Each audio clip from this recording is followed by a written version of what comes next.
Thank you, Governor. Thank you for all who are joining us today. I'm Ashley Moody. I'm the Attorney General of the great state of Florida. Really proud, as always, to stand with a leader like Governor DeSantis, who always appears to meet the moment, whatever that may be, whatever challenge may be upon us. And he's certainly not one to sit on his hands. And today is another demonstration of that incredible leadership characteristic. You know, I think America right now is, and Florida citizens are very hungry for leadership.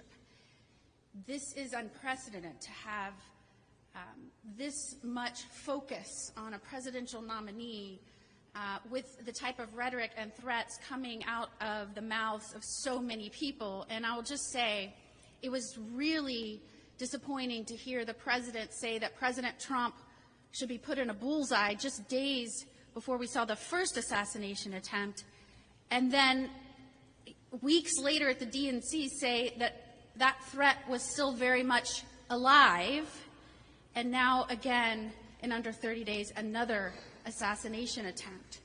And so what I think people are hungry for is leadership.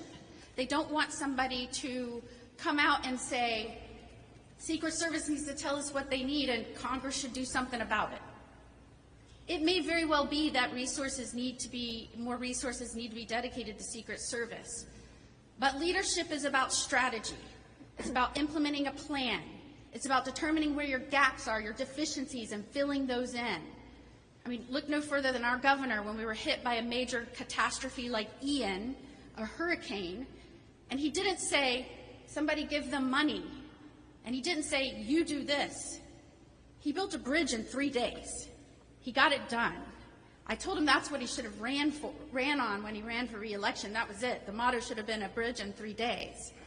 And so what we need is the president to acknowledge that these agencies, not just Secret Service, but DHS, in which it is housed, are under his purview.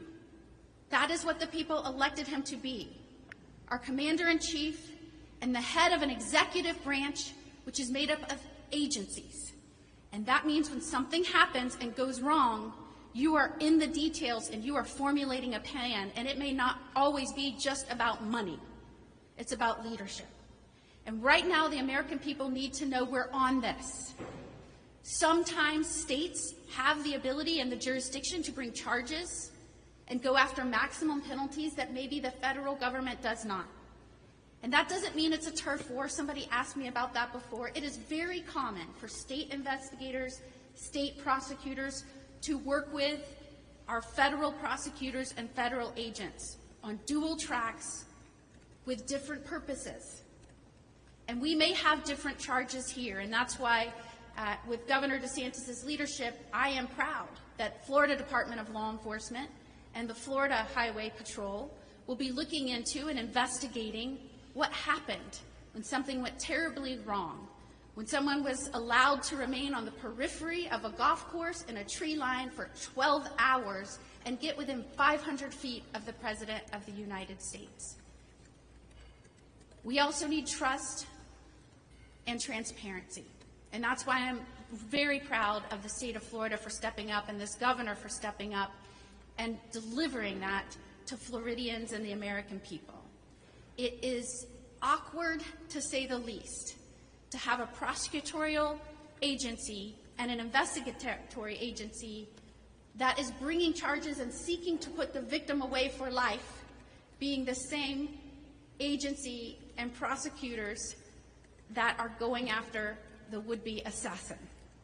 And so we're happy to make sure that the American people and Floridians feel confident that we're protecting one of our own, that we're investigating this to leave no stone unturned, and that is to protect the life of the once and potentially future President of the United States, Donald Trump. So thank you, Governor DeSantis, for trusting us and our agencies with this important work. Okay, Mark Glass, FDLE.